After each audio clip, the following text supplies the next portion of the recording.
Mwaramutse mwese. Ngira ngo muribuka yuko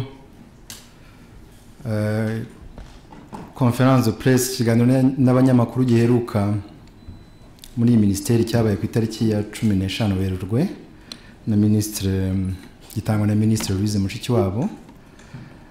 Ngewe nagira ngo rero nyuma y'amezi atatu twongere tuganire ku byerekeye ibyaranze umubano w'u Rwanda n'amahanga muri aya mezi atatu. Habaye byinshi kuva ku itariki ya 15 z'ukwezi kwa gatatu. Muribuka ko nyuma yaho hahise haba inama y'abakuru b'ibihugu na guverinoma b'umuryango wa Afrika yunze ubumwe. Inama yabereye i Kigali ku itariki ya 21 Werurwe, ikaba yaraganiriye ku byerekeye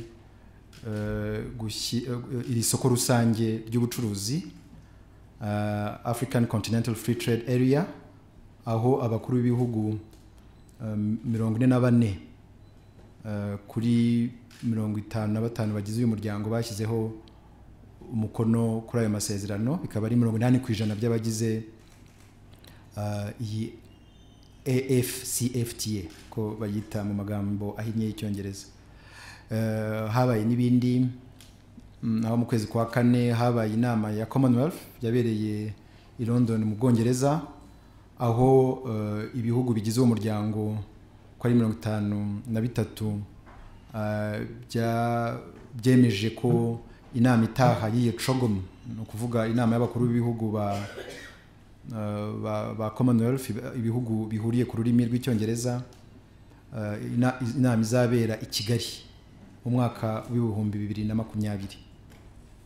Hanyuma habaye rero n'ingendo zitandukanye zo gukomeza guteza imbere umubano w'u Rwanda n'amahanga.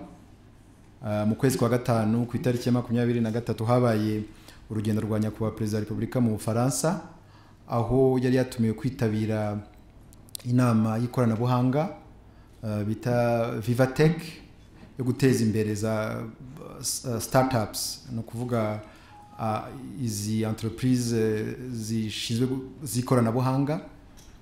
Nyakubahwa Perezida wa Repubulika akaba yaraboneho kandi no kuganira na mugenzi we Perezida Emmanuel Macron w'Ubufaransa, aho baganiriye ku bintu byinshi birimo amahoro n'umutekano muri Afrika. Muzi ko u Rwanda ruyobora uyu muryango wa Afrika yunze ubumwe, ariko n'Ubufaransa bukaba bufite uruhare mu bihugu bimwe na bimwe, cyane cyane muri Mali, Repubulika ya Centrafrique n'ahandi. Baganiriye ukuntu Afrika yafatanya n'Ubufaransa ndetse n'umuryango w'abibumbye mu komeza kubungabunga amahoro muri Afrika. Ngira ngo muri iyo nama inaho Perezida Macron yagaragaje ko ashyigikiye kandidature ya Louise Mushikiwabo mu kuyobora umuryango wa Francophonie OIF. Abakuru b'ibihugu bagize uwo muryango bakaba bazemeza umunyamabanga mukuru wa OIF mu nama yabizabera ku itariki ya 11 mu kwezi ko kwakira mu mujyi wa Yerevan muri kapitale ya Armenia.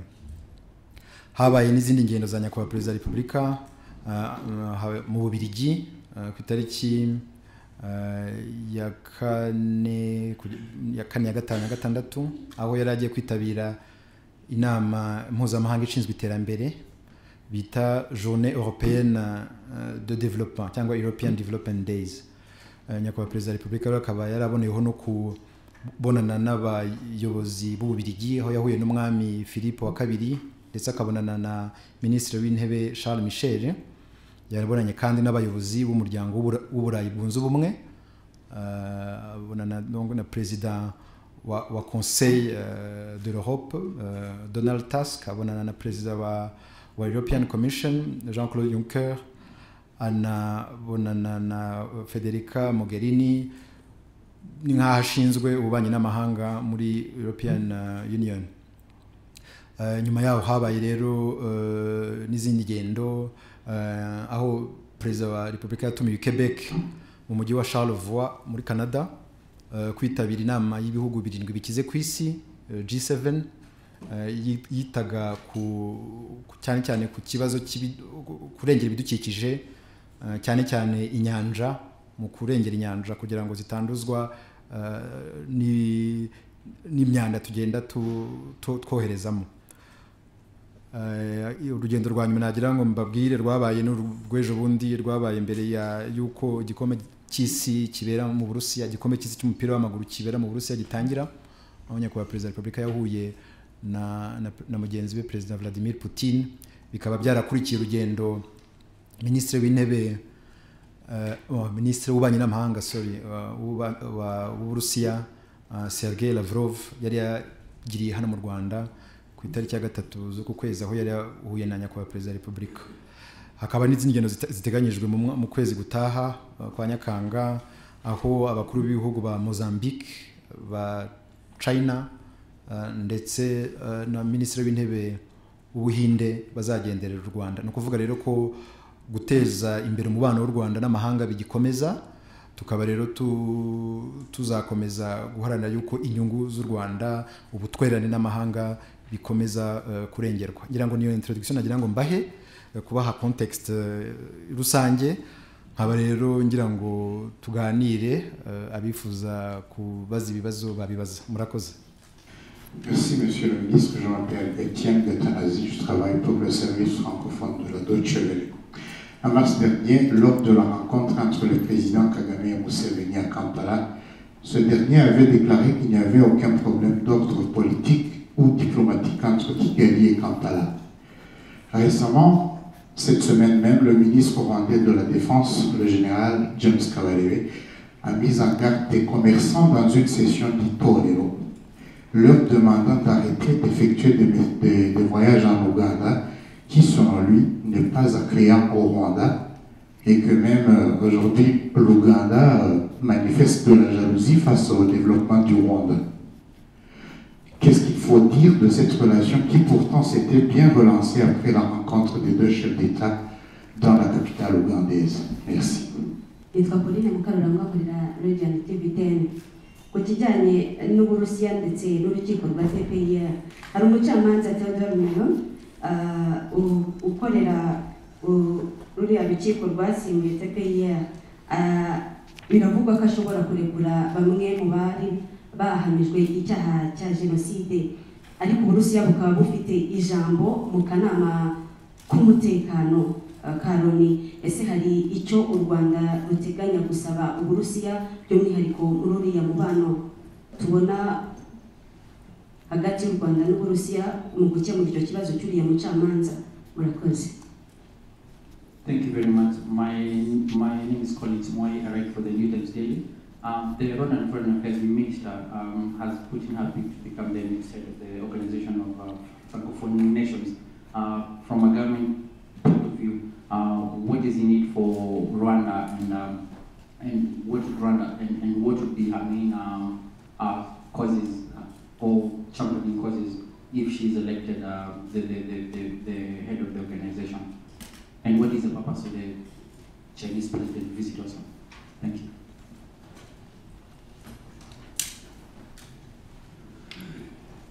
Murakoze. Je commencerai par la question d'Étienne de Deutsche Welle sur les relations entre l'Ouganda et le Rwanda. Ce n'est pas un secret, les relations s'étaient détériorées ces derniers mois, et il y a eu des citoyens rwandais qui s'étaient rendus, qui ont été arrêtés injustement en Ouganda, et certains d'entre eux avaient été libérés, mais on a constaté qu'ils avaient été torturés ou reçu des coups. Et donc, c'était une question qu'il fallait résoudre. Les deux, vous vous rappelez que, premièrement, il y a eu le ministre des Affaires étrangères de l'Ouganda qui avait été envoyé à Kigali pour rencontrer le président Paul Kagame. Et puis après, en marge du sommet de l'Union africaine, les deux chefs d'État se sont rencontrés pour discuter de ces questions, de comment relancer les relations entre les deux pays. Et juste après, le président Kagame s'est rendu en Ouganda, à Kampala, où il a été reçu, et ils ont continué les discussions sur ce point. Et l'une des décisions qui ont été prises, c'est de relancer la commission permanente conjointe, Joint Permanent Commission, qui va se réunir, je pense, dans les semaines à venir, pour essayer de relancer les relations bilatérales entre les deux pays. Mais bien sûr, on ne peut pas dire que le problème entre les deux pays ont été résolus. Il y a toujours des problèmes. C'est pour ça qu'on va, de notre côté, continuer à travailler avec l'Ouganda pour résoudre tous ces problèmes. C'est-à-dire d'abord les examiner dans le fond et essayer d'y apporter une solution. Et donc, les relations sont toujours tendues, bien sûr, mais on va continuer à travailler ensemble. On est membre de la communauté de l'Afrique de l'Est. Et il faut bien qu'il y ait de bonnes relations entre tous les membres de cette communauté pour qu'on ait de l'avant dans la mise en œuvre de notre programme d'intégration. Et la semaine prochaine, mardi, il y aura le sommet du corridor Nord, qui n'avait pas eu lieu depuis longtemps, depuis plus d'1 an. Et donc, c'est une occasion d'essayer de voir comment on puisse se focaliser sur les projets d'infrastructure et les projets de développement entre non seulement le Rwanda et l'Ouganda, mais aussi les autres pays de ces projets de corridor Nord, c'est-à-dire le Kenya et le Soudan du Sud. Donc, on va continuer à travailler ensemble et essayer de résoudre toutes ces questions. Ku kibazo cya Pauline ku byerekeye uyu mucamanza Theodore Meron n'icyo Uburusiya bwadufashamo, ngira ngo muribuka ko uyu mucamanza w'umunyamerika uyobora uru rukiko rwasimbuye urukiko mpanabyaha mpuzamahanga rwashyiriweho u Rwanda rwo kugira ngo ruce imanza zisigaye, amaze imyaka arekura abahamwe n'icyaha cya jenoside igihe kitaragera. Usibye n'ibyo, yarari na perezida w'urukiko rw'ubujurire rwa ICTR, ku buryo abari barahamijwe n'icyaha mu rwego rw'ibanze bari barahamijwe n'icyaha bagakatirwa, abenshi yagiye abagira bere. Donc ntabwo ari ikibazo cyo kurekura abantu gusa batarangije igihano, hari n'abo yagiye agira bere mu rwego rw'ubujurire. Twebwe rero nta kibazo dufite nk'u Rwanda rwo kurekura mbere y'igihe abantu bahamwe n'icyaha cya jenoside. Nta gihugu cyabikoze nk'u Rwanda. U Rwanda rwagiye rurekura abantu bahamwe n'icyaha cya jenoside igihe cyabo kitaragera. Ibyo byarakozwe. Ikibazo dufite ni ukuntu mbere na mbere uwo mucamanza arekura baruharwa bateguye jenoside yakorewe abatutsi bakayishyira mu bikorwa, ndetse niyo bana baruharwa nibura bakemera icyaha. Abo arekura ntabwo bemera icyaha, ahubwo abenshi bemera ko jenoside yakorewe abatutsi itanabayeho. Ni ikibazo kuri twe, ngira ngo amaze kurekura abantu bagera kuri 17. Hari n'abandi babisabye kuko igihe cyabo ngo cyageze cyo kurekurwa mbere y'igihe cyagenwe. Hari amadosiye twabonye ya Aloys Simba, Colonel Aloys Simba wakoze jenoside iwabo ku Gikongoro, haba Dominique Ntawukuriryayo wari sous-préfet wa Gisagara nawe wakoze jenoside hariya, na Hassan Ngezemuzi wari uyoboraga ikinyamakuru Rutwitsi Kangura.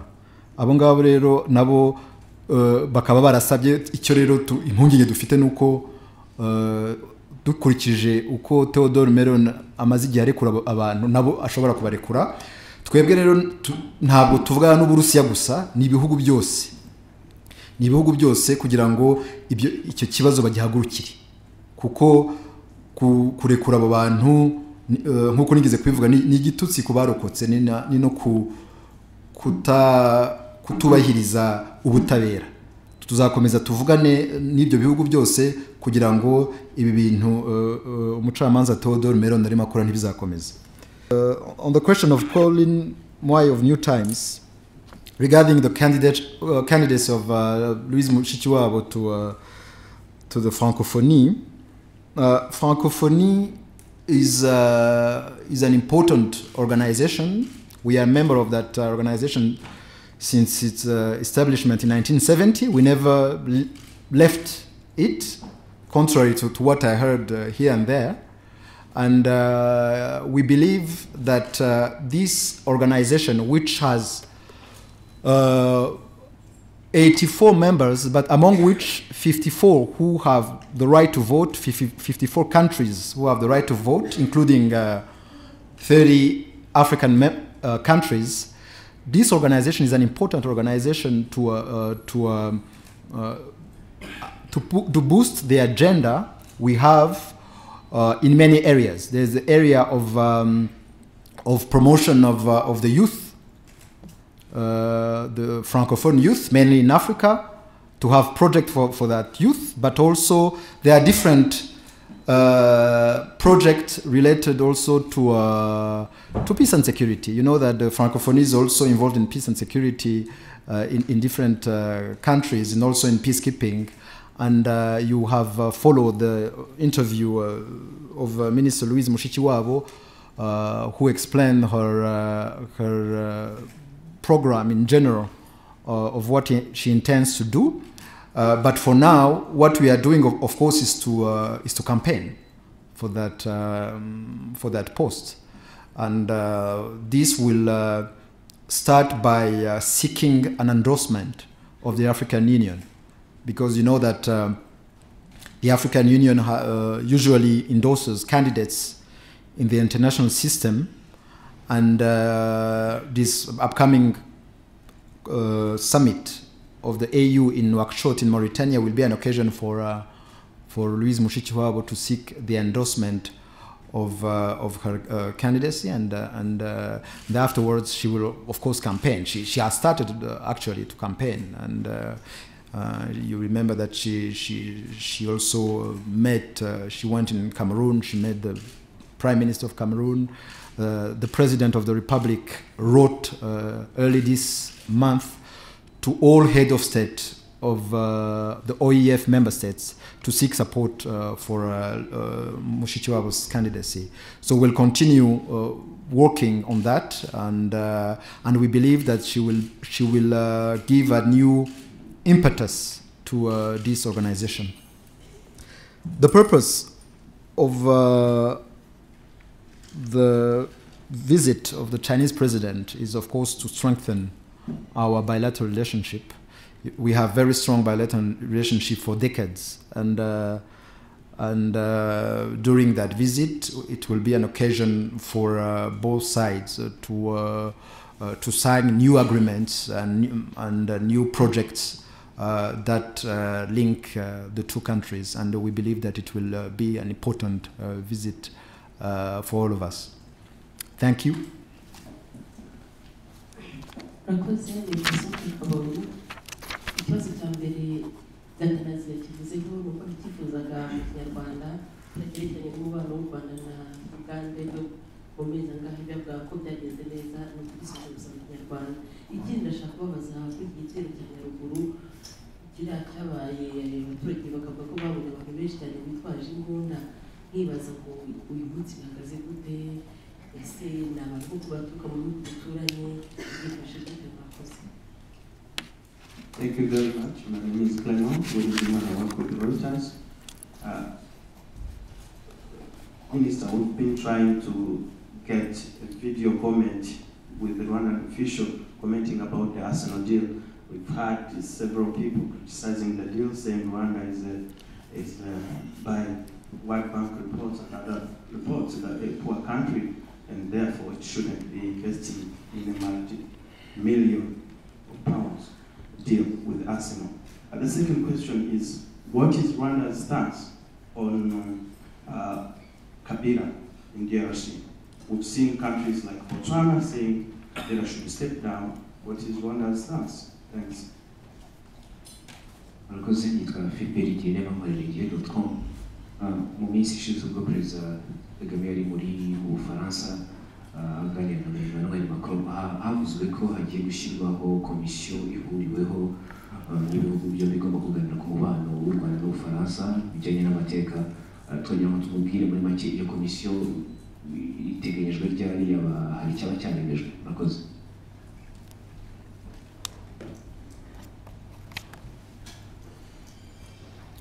Murakoze. Reka mbanze ku kibazo cya Assumpta Kaboyi, ni ku mubano w'u Rwanda n'Ubugande.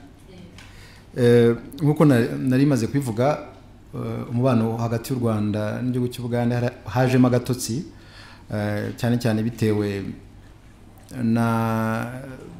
n'ukuntu abanyarwanda bajyaga mu Bugande nk'uko bisanzweho kuva kera, bagendaga bafatwa bagakubitwa nta mpamvu igaragara, ndetse hari n'ikindi kibazo cyavutse ngira ngo ntabwo nanakivuzeho kare cy'abantu 40 bafatiwe ku mupaka w'Ubuganda na Tanzania, bigaragara ko bari bagiye mu myitozo ya gisirikare. Ibyo bibazo byose ni ibibazo biduteye impungenge ku buryo byari ngombwa yuko biganirwaho n'impande zombi. Minisitiri w'ububanyi n'amahanga wa Uganda Sam Kutesa yari yoherejwe na Perezida Museveni mu Rwanda guhura na Perezida Kagame umwaka ushize. Nyuma yaho abaperezida bombi barahura igihe bari Addis Abeba mu nama y'abakuru b'ibihugu na guverinoma by'umuryango wa Afurika yunze ubumwe, baganira kuri icyo kibazo. Na nyuma yaho ndetse na Perezida Kagame ajya mu ruzinduko muri Uganda, barongera baraganira. Mu byo bemeranyijweho hari kongera guha imbaraga umubano wacu, aho bashyizeho bemeye ko hazaba inama iyi Joint Permanent Commission, ni ukuvuga komisiyo ihuriweho n'ibihugu byombi kugira ngo baganire ku byerekeye umubano w'ibihugu byombi bya Uganda n'u Rwanda. Ibibazo rero ntabwo twavuga ko byakemutse burundu, turimo turabyigaho. Iyo nama navugaga izaba mu byumweru biri imbere. Icyangombwa nuko ibihugu byombi bikemura iki kibazo bifite, bigakomeza gufatanya, cyane cyane ko biri no muri uyu muryango wa Afurika y'Iburasirazuba. Hari imishinga myinshi ikeneye ubwumvikane bw'ibihugu byose. Hakaba ndetse no mu cyumweru gitaha ku wa kabiri hazaba inama y'abakuru b'ibihugu bigize Northern Corridor, ni ukuvuga ibihugu 4 ari byo Sudani y'Amajyepfo, Rwanda, Uganda na Kenya. Ibi rero ni ibintu bishimishije kuko iyo nama yari imaze igihe itaba. Tukaba twizera yuko twese hamwe tuzashyira ingufu mu kureba ikiduhuza, cyane cyane muri iyo mishinga igirira inyungu ibihugu byacu, igirira inyungu n'abaturage b'ibi bihugu dutuyemo. Igitero cya Nyaruguru ngira ngo mwaracyumvise, na polisi yagize icyo ikivugaho. Hari abantu baturutse muri Nyungwe, muri parike ya Nyungwe ihana imbibi n'u Burundi, baratera barasa abantu 5, 2 bitaba Imana,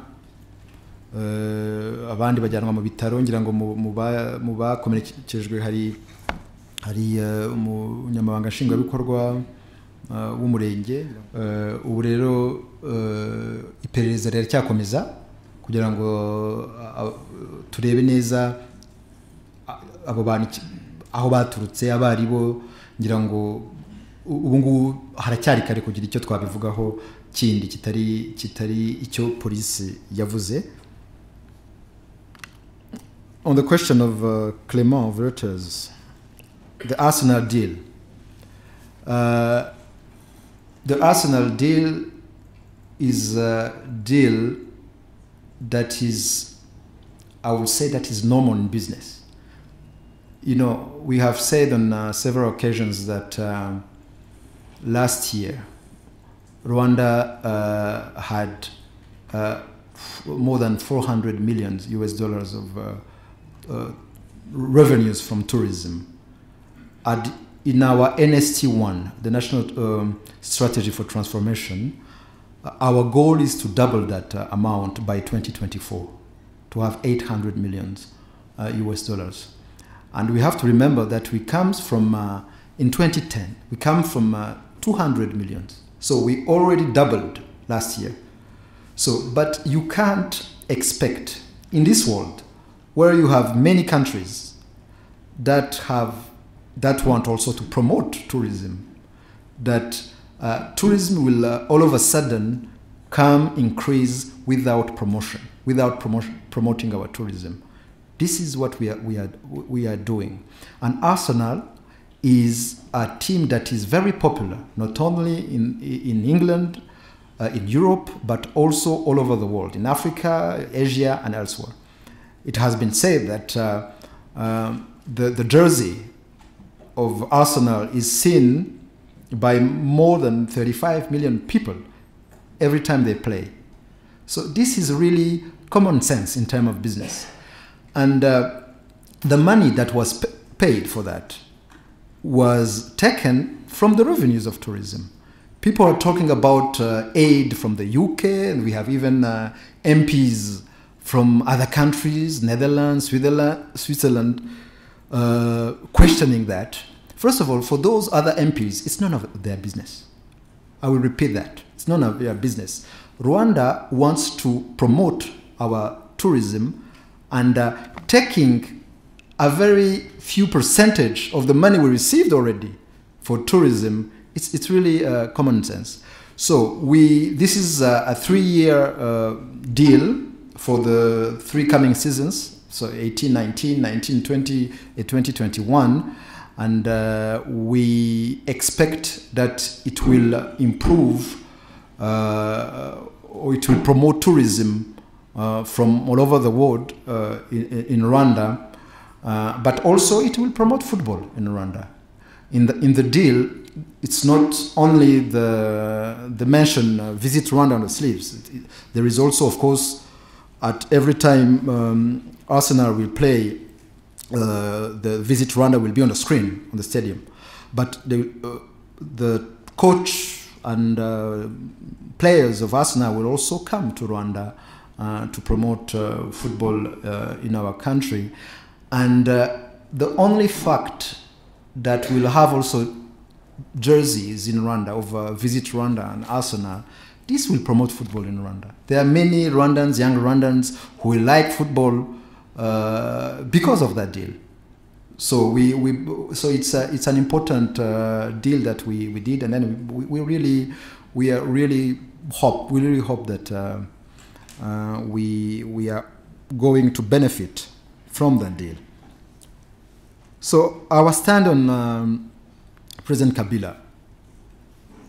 Rwanda, like 8 other countries, is a neighbor to the Democratic Republic of Congo.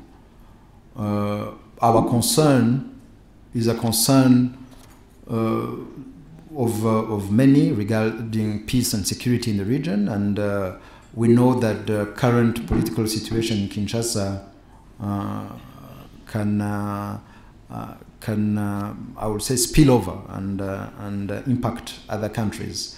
And Rwanda, as a country, we don't meddle in other countries' politics. So we don't have any stand on what Congolese politicians should do. What we can say is that Rwanda is chairing now the African Union, and we will support initiatives from the region to try to help the DRC solving its current political crisis. So we will support any initiative to help our Congolese brothers and sisters to overcome this crisis. Philibert Bigirimana w'igihe, komisiyo ku mubano w'u Rwanda n'Ubufaransa, ubu ntabwo na komisiyo ijyanye n'umubano n'u Rwanda n'Ubufaransa, ni komisiyo ishinzwe kuganira no gukemura iki kibazo kijyanye na jenoside yakorewe Abatutsi n'uruhare rw'Abafaransa muri jenoside yakorewe Abatutsi. Mu mubonano Perezida wa Repubulika yagiranye na mugenzi w'Ubufaransa, bumvikanye ko hazashyirwaho komisiyo yabize amateka abahistorien ndetse n'abashakashatsi b'impande zombi u Rwanda n'Ubufaransa kugira ngo bige neza kuri icyo kibazo bagifatira umwanzuro. Ubu rero ubu ngubu nibyo turimo dukoraho ngira ngo tuzabamenyesha uko ibikurikira bizagenda kubera ko ubu haracyari kare, ariko ni igitekerezo cyiza cyo kugira ngo tuganire ku bibazo bimaze imyaka bijyanye n'uruhare rw'Abafaransa muri jenoside yakorewe Abatutsi. Murakoze.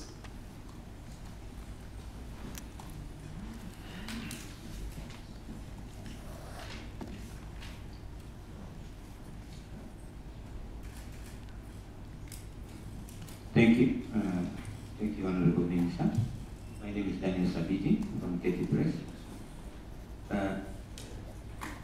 Most of the questions are being asked by my colleagues, but I would like to ask one more question about the issue of Israeli immigrants. There are questions about whether Rwanda is pushing out the immigrants amidst a lot of complaints that it is very unfair. So I would like you to give us an update on that, on the Israeli migrants coming to Rwanda.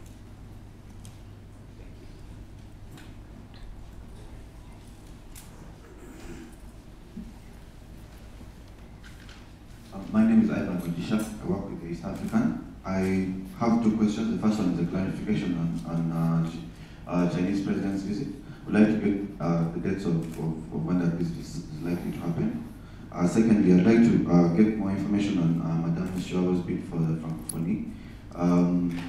You say there's an endorsement that she's seeking from the AU. We'd like to know how she's going about that, how many countries she's approached. You already told us about one. And I'd like to know about Burundi and DRC, which are core members of this group. And these are two countries that don't always have the best relations with Rwanda.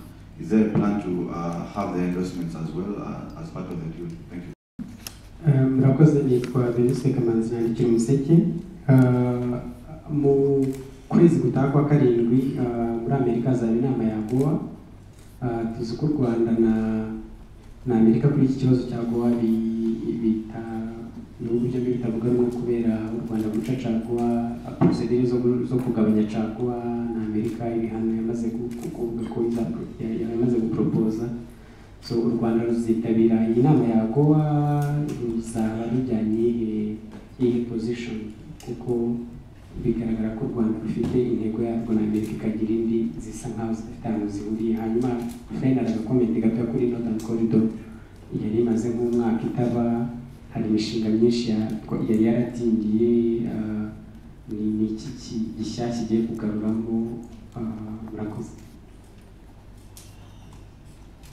Murakoze nyakubahwa Minisita, nitwa Jean de Dieu Kanijabo, nkora kuri TV1 na Radio 1. Nagaruka gato kuri kandidatire ya Minisitiri Mushikiwabo aramutse ahawe cyangwa se atorewe kuyobora uyu muryango wa Francophonie. Batekereza ko hari icyo bizahindura ku mubano w'u Rwanda n'Ubufaransa, cyane cyane ku bijyanye n'uruhare Ubufaransa bushinjwa kugira muri jenoside yakorewe Abatutsi. Ese byo ubwabyo ku bihugu byombi muri uwo mubano wabyo bitumvikana kuri urwo ruhare rw'Abafaransa, ntabwo bishobora kubuza Minisitiri Mushikiwabo amahirwe yo kuba yayobora uyu muryango? Murakoze. Dan Sabiti on Israeli migrants. So I think this issue is behind us. There were reports in the media that Rwanda had a secret deal with Israel to receive thousands of African migrants stranded in Israel. But we said on multiple occasions that this deal didn't exist because we had contacts with our Israeli counterparts, and one of our requirements was that any migrant coming to Rwanda must come in this country on his or her free will, without any form of constraint. So this we can't receive in our country people who are expelled or deported from other countries. This was clear, and then now you have followed the news that those migrants are no more being deported. Ivan Mugisha, the date for the visit of the Chinese president, it's on 22nd and 23rd July. So it's next month, in 1 month. And on your question on AU endorsement for the candidacy of Louise Mushikiwabo, it's a practice in the African Union to endorse a candidate of the continent in international organizations. We had the same for Dr. Tedros of Ethiopia, who was candidate for WHO, World Health Organization, and we have also endorsed all African candidates if, of course, there is no competition between Africans. So we'll seek endorsement of the African Union in this summit, coming summit in Nouakchott, Mauritania. And of course, the endorsement is the endorsement of the organization, of the African Union. And Minister Mushikiwabo will campaign to individual countries to seek support. And we hope that all countries, including Burundi and the DRC, will support the African candidacy that will have been endorsed by the organization. Venuste Kamanzi, inama ya AGOA kwezi gutaha. Twege ikibazo cya AGOA ngira ngo abantu wenda ntago babyibeshyaho, ntabwo ari amasezerano umugabane wa Afrika wagiranye na Amerika, ntabwo ari ama trade deals, ahubwo ni icyemezo cyafashwe na Leta Zunze Ubumwe za Amerika, ngira ngo ni ku gihe cya President Bill Clinton, cyo gufasha abanyafrika, gufasha ubucuruzi bwa Afrika bwo kugira ngo bugere ku isoko rya Amerika, bubavaniraho imisoro ku bicuruzwa bimwe na bimwe. Rero AGOA yashyizweho na Leta Zunze Ubumwe za Amerika, bivuze ko Leta Zunze Ubumwe za Amerika ifite uburenganzira bwo kugena ufashwa, igihugu gifashwa cyangwa kidafashwa muri iyo AGOA, iyo system ya AGOA. Twebwe rero nk'umuryango w'ibihugu by'Iburasirazuba, East African Community, twafashe icyemezo mu rwego rw'abakuru b'ibihugu bwo kongera imisoro icaguwa kubera impamvu zinyuranye, cyane cyane guteza imbere inganda z'imyenda muri iyi community, ndetse no guharanira agaciro k'abaturage bagize uyu muryango. Icyo cyemezo cyarafashwe. Niba cyarafashwe rero ni ukuvuga twagomba kugishyira mu bikorwa. U Rwanda rero ntabwo rwigeze rusubira inyuma kuri icyo cyemezo, kuko twebwe turifuza guteza imbere inganda zo muri textile, no kuvuga imyenda mu gihugu cyacu no muri aka karere.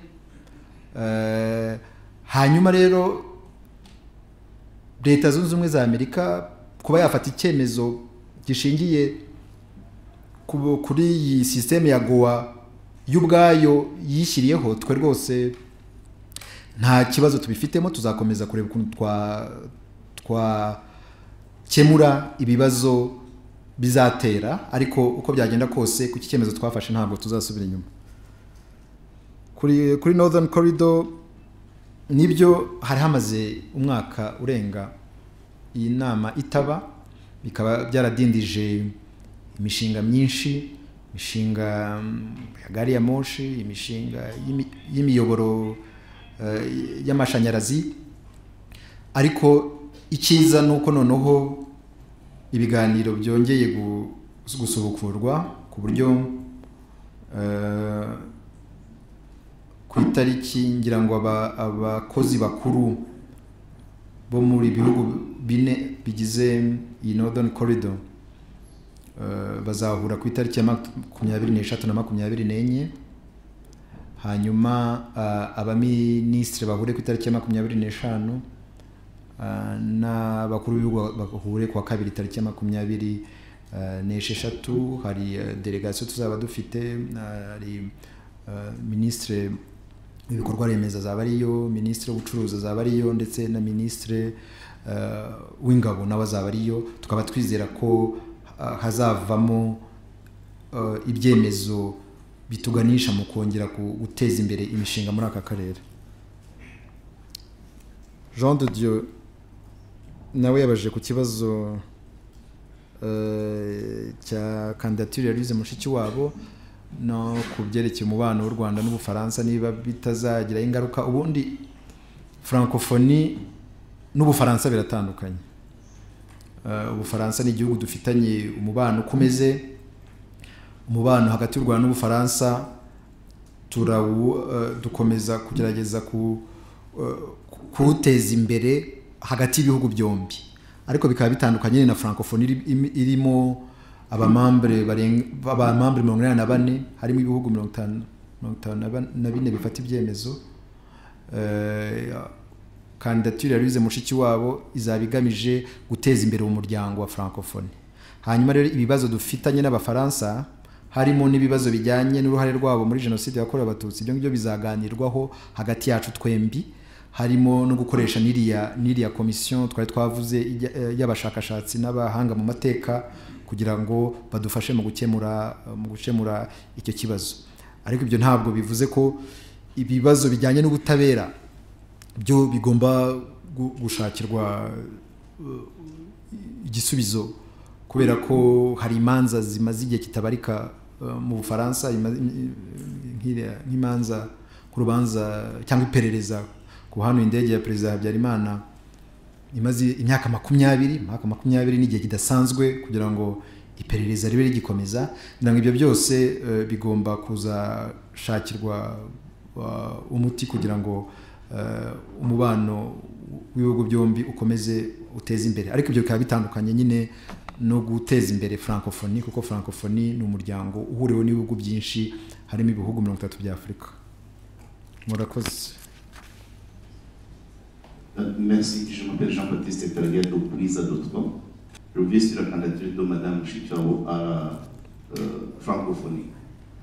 Elle viendra d'un pays où le français a peu d'importance maintenant, dans l'administration, dans la presse, où la presse nationale n'a plus d'actualité en français, dans l'éducation, où l'éducation français n'est plus langue d'instruction. Monsieur le ministre, est-ce que la campagne est facile? Parvenez-vous à convaincre les pays francophones pour élire une candidate qui vient d'un pays sans importance du français? Et une fois élue, Mme Mushikiwabo, est-ce qu'elle prétend améliorer cette situation du français au Rwanda? Merci.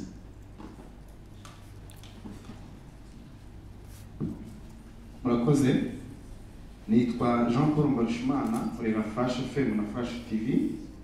Ikibazo cyanjye nabazaga uyu munsi umubano w'u Rwanda na Leta Zunze Ubumwe za Amerika uhagaze neza nk'uko tubibona. Muri iki cyumweru rero Leta Zunze Ubumwe za Amerika zikuye mu kanama gashinzwe uburenganzira bwa muntu. Nagira ngo mbaze, hari ibindi bihugu byagiye bigaragaza pozisiyo yabyo uko byagiye byakira kuvamo kwa Leta Zunze Ubumwe za Amerika. Nabazaga ku ruhande rw'u Rwanda, ese iki kintu mwacyakiriye neza, mubona impamvu Leta Zunze Ubumwe za Amerika zatanze kuvamo koko zifite ishingiro? Murakoze. Nitwa Christophe Itayezu, umunyamakuru wa nonaha.com. Hari umushinga wa Smart ID umaze igihugu hano mu gihugu, ndetse na NIDA ivuga ko maze nk'umwaka urenga umushinga uri muri cabinet ari nayo igomba gushyiraho decision kugira ngo zitangire gutangwa. Twagira ngo tumenye se nuko guverinoma ibona ko atari ikintu kigomba kwihutirwa cyangwa hari izindi mpamvu umushinga wakomeza gutinda. Murakoze. Nitwa Cyprien nkorera igihe.com. Mu mpera z'umwaka ushize Minisitiri Mushikiwabo yavuze ko u Rwanda rwiyemeje gutanga ubufasha no gusubiza iwabo abimukira bo muri Libya bacuruzwaga n'abacakara muri Libya. Abadashaka gusubira iwabo u Rwanda rukaba rwabakira. Icyo gihe yavuze ko hari uburyo, hari ibiganiro birimo gukorwa. Kugeza ubu ngubu ibiganiro byageze ku ki, ubufasha u Rwanda rwatanze ni ubuhe, ese abo bimukira baracyakiriwe n'u Rwanda? Murakoze.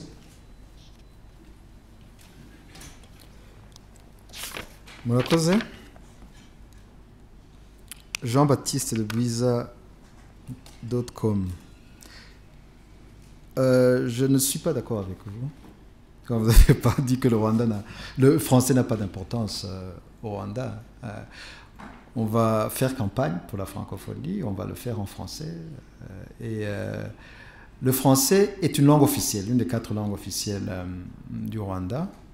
Et toutes les lois, tous les règlements et même la constitution sont en français. Et dans les médias, il y a des nouvelles en français, il y a des médias en français. Le français n'a pas... On ne peut pas dire que le français n'a pas d'importance au Rwanda. Le français est une langue internationale qui est parlée dans beaucoup de pays, y compris beaucoup de pays africains. J'ai dit qu'il y a 30 pays africains qui sont membres de l'Organisation internationale de la francophonie. Et donc, le français a toujours sa place au Rwanda. C'est vrai que la langue d'éducation, c'est maintenant l'anglais, mais le français reste toujours une matière qui est enseignée dans l'enseignement. Et notre préférence sera bien sûr à ce que le plus de jeunes possible soient bilingue dans le sens anglais-français. Et Louise Mushikiwabo, bien sûr, va s'atteler avec les autorités rwandaises à continuer à développer le multilinguisme, à faire à ce que la culture française et la culture francophone soient présentes dans notre pays. Et bien sûr, cela va aussi être facilité par le réchauffement des relations entre la France et le Rwanda. Donc, n'ayez pas de préoccupation sur l'état du français au Rwanda, et nous allons continuer à faire en sorte que le français soit parlé au Rwanda, que les jeunes rwandais soient multilingues. Jean-Claude, Flash FM, ubyerekeye Leta Zunze Ubumwe yavuye muri nama akanama gashinzwe uburenganzira bwa muntu k'umuryango w'abibumbye. Twe ntacyo tubivugaho. Icyo gihugu gifite uburenganzira bwo kugena imiryango kibamo n'imiryango kivamo. Icyo nge navuga ni uko u Rwanda kiri umwe mu bagize, kimwe mu bihugu bigize aka kanama, kandi tudafite gahunda yo kuvamo. Tukaba rero twumva ko ari inama ifite inama y'ingirakamaro, akanama k'ingirakamaro, iyi Council, Human Rights Council, mu gukomeza guteza imbere uburenganzira bwa muntu ku isi. Ngira ngo ubundi n'iyi Human Rights Council akamaro kayo akenshi ni uko ituma ibibazo biganirwaho muri rusange n'ibihugu byose, tukabishakira umuti nta gutunga agatoki. Ngira ngo byaragaragaye yuko ibihugu bimwe na bimwe bikunda kuzana mu muryango w'abibumbye hariya New York ibyemezo cyangwa ama draft resolutions yo gutunga agatoki ibihugu bimwe na bimwe. Twebwe twifuza rero nuko aka kanama kagirira akamaro guteza imbere uburenganzira bwa muntu ku isi.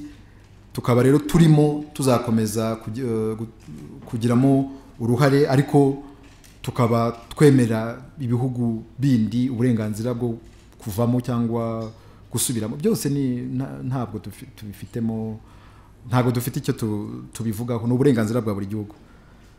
Christophe Yezu wa nonaha smart ID ngira ngo birebwa na ministre na immigration ndetse na ministeri ishinzwe ikoranabuhanga nta makuru mbifiteho aho bigeze ariko twazareba na ministeri zibishinzwe kugira ngo cyangwa inzego zibishinzwe kugira ngo turebe aho bigeze ubwo wenda tuzabaha amakuru nyuma yaho. cyprien.com abimukira bo muri Libya nibyo koko u Rwanda rwari rwiyemeje kuzafasha kuri icyo kibazo aho twavuze yuko twiteguye kuzakira kubimukira bagera kuri 30 mu gihe babuze aho bajya mu gihe batasubiye mu bihugu byabo. Ubu ngubu rero turi mu biganiro n'umuryango na komisiyo y'umuryango wa Afurika yunze ubumwe ndetse n'ibihugu abo bimukira baturutsemo n'indi miryango umuryango ushinzwe abimukira umuryango mpuzamahanga witwa IOM International Organization for Migration. Ikibazo hari abimukira bari mu masantre agengwa na guverinoma ya Libya, hari n'abimukira bari mu yandi bari mu turere turimo abarwanya leta mu bari muri ayo masantre ya guverinoma. Abenshi buriya ibihugu byabo byagiye bibakira, ibihugu baturutsemo byagiye bibakira.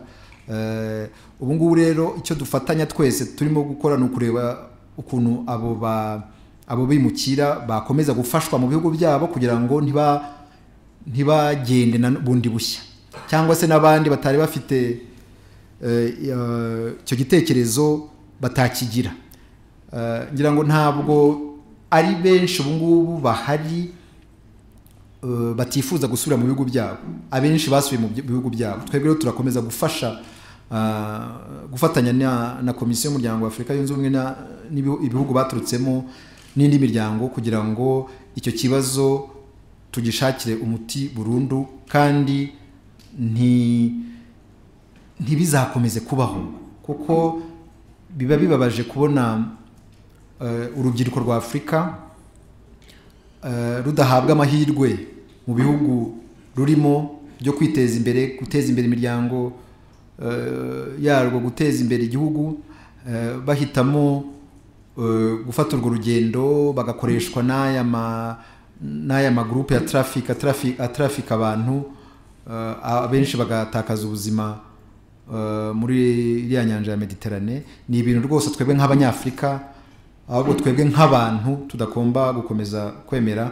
U Rwanda rero ruzakomeza gutera inkunga no kubigiramo uruhare. Murakoze.